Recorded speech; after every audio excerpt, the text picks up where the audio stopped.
आज जरा एक अजीब दृश्य पर बात करते हैं।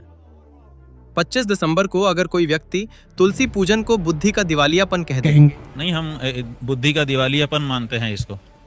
आप तो ये उसकी बौद्धिक स्वतंत्रता कहलाती है।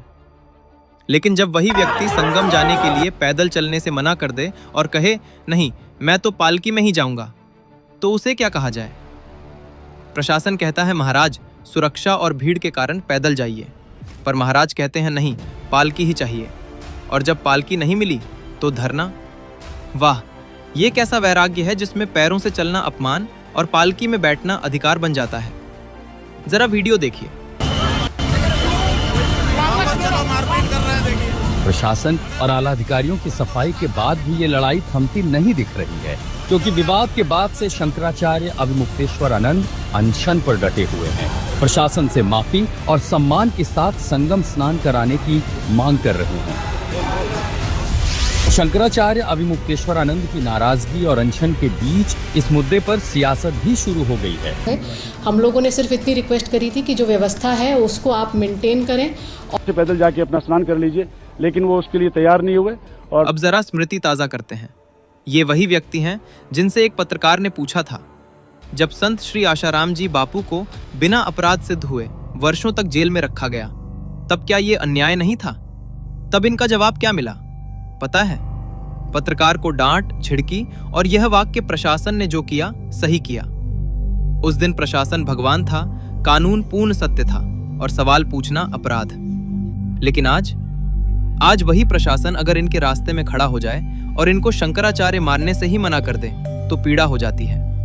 आज सवाल उठते हैं, आज धरना होता है, आज लोकतंत्र याद आता है। सवाल सीधा है, जब संत श्री आशाराम जी बापू जेल में थे तब मौन क्यों? जब उनको न्याय नहीं मिला तब व्यवस्था सही कैसे थी?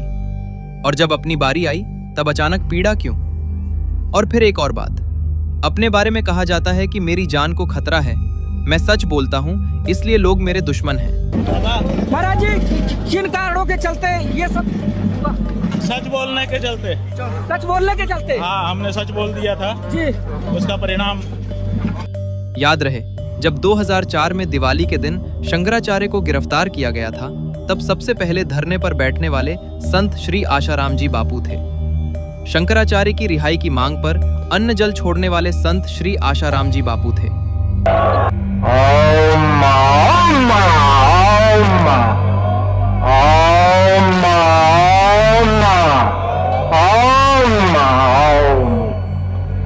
संत सताए तीनों जाए, तेज बल और वंश ऐसे ऐसे कई गए, रावण कौरव केरे कंस।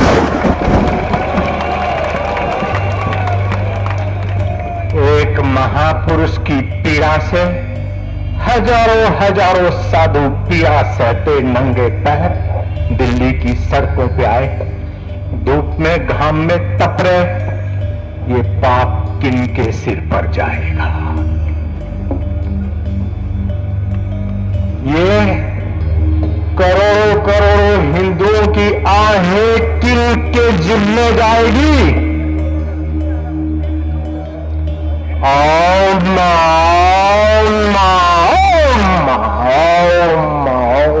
हमारी संस्कृति पर वार करे और साधु संतों को जेल में डालने का दुस्साहस करे, उसके लिए फिर दूसरी कहावत है, जो ताव को कांटा बोए वहां को तू वो भाला, वो भी सारा क्या याद करेगा, बड़ा था किसी से पाला।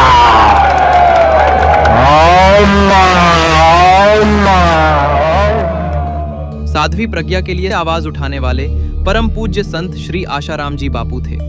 बाबा रामदेव के अपमान पर सोनिया भारत छोड़ो बोलने वाले परम पूज्य संत श्री आशाराम जी बापू थे।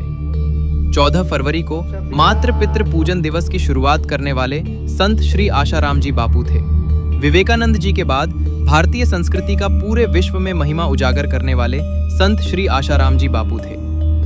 लेकिन अविमुक्तेश्वरानंद के अपने ऊपर आया तो षड्यंत्र और अन्याय हुआ और दूसरों के लिए कानून। यह अविमुक्तेश्वरानंद पर व्यंग्य नहीं है, यह आईना है। आईना जो पूछता है कि संत होने का अर्थ त्याग और परहित है या विशेषाधिकार, न्याय सबके लिए है या सिर्फ अपने लिए। 25 दिसंबर को तुलसी पूजन करने को बुद्धि का दिवालिया कहने वाले की आज हालत देखो। आज सवाल तुलसी पूजन का नहीं है, आज सवाल पालकी का भी नहीं है। आज सवाल है नैतिकता की एक रूपता का, जो सिद्धांत दूसरों पर लागू हों और खुद पर नहीं।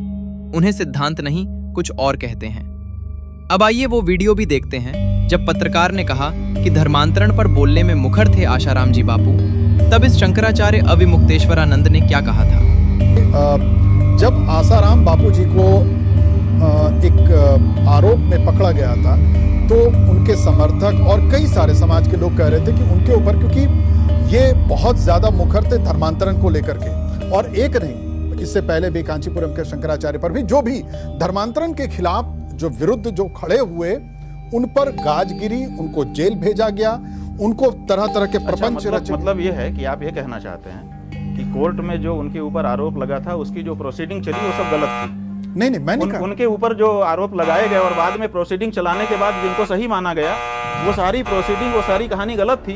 केवल धर्मांतरण के कारण उनको फंसाया गया, ऐसा आप कह रहे हो? नहीं, मैं ऐसा ही कह रहे हो, ऐसा ही कह रहे हो? नहीं स्वामी जी, बिल्कुल ऐसा कह रहे हो स्वामी जी, मैं नहीं, बिल्कुल ऐसा कह रहे हो, क्योंकि अब वहां पे कोर्ट में अभी आरोप नहीं लगाया गया, प्रोसीडिंग चल करके उनके ऊपर सजा हुई है स्वामी जी, और उनमें उनको दोषी माना गया है।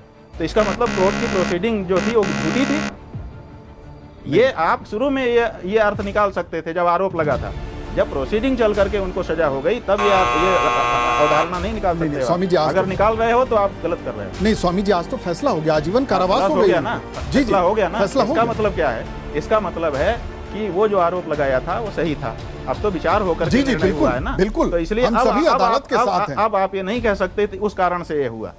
अब नहीं कह सकते। जब तक फैसला नहीं था तब तक अवधारणा निकाल सकते थे। मैं माफी चाहूंगा, क्योंकि वहां पर प्रोसीडिंग चल गई, प्रोसीडिंग के बाद निर्णय आ गया, इसलिए अब ये मत कहिए कि उस कारण से हुआ, क्योंकि अब तो पता है कि इस कारण से हुआ। वो सब विचार हो गया।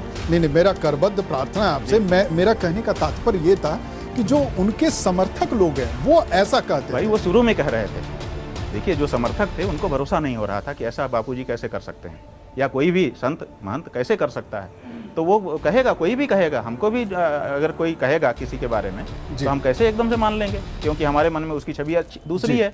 लेकिन जब प्रोसीडिंग चल करके कोई निर्णय आ गया जी, तब फिर उसके बारे में क्या कहेंगे? अब सुनिए, यह पूछता है कि क्या प्रोसीडिंग गलत थी?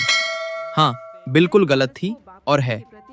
हाँ, परम पूज्य संत श्री आशाराम जी बापू को भारतीय संस्कृति का परचम पूरे विश्व में लहराने के कारण धर्मांतरण और असामाजिक तत्व जो भारतीय संस्कृति को नष्ट करना चाहते थे और समाज में अनैतिकता और व्यभिचार को बढ़ावा दे रहे थे, उन्हें तकलीफ हो रही थी। धर्मांतरण में बाधा हो रहा था, इसलिए षड्यंत्र करके जेल भेजा गया। और यह बात संत श्री आशाराम जी बापू के साधक या समर्थक ही नहीं कहते, बल्कि बड़े बड़े बुद्धिजीवी, अनेक साधु संत, अनेक गणमान्य लोग और विवेकवान जन समाज भी कहते हैं। मैं बता दूं कि अगर प्रोसीडिंग गलत नहीं होती तो हाई कोर्ट और सुप्रीम कोर्ट क्यों बनाए गए हैं?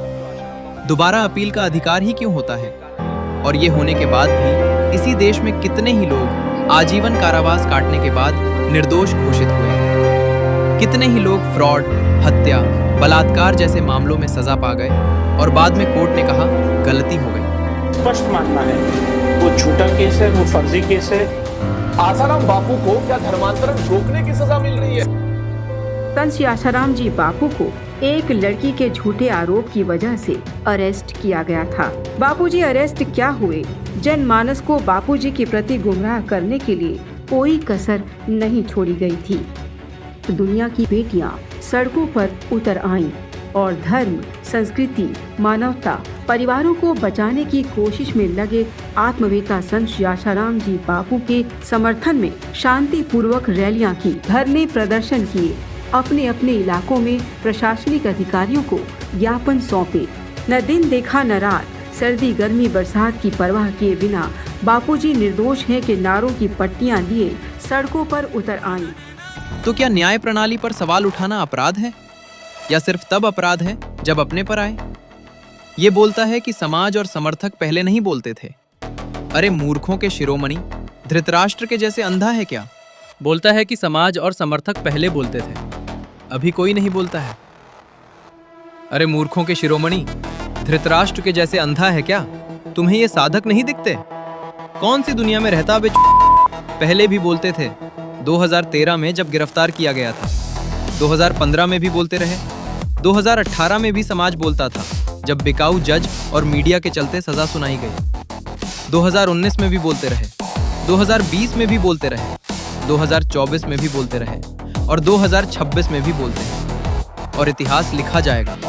निर्दोष संत को निहाय झूठे केस में वर्षों तक जेल में रखा गया। 2013 से लेकर आज 2026 तक कभी भी बापू के साधक कम नहीं हुए।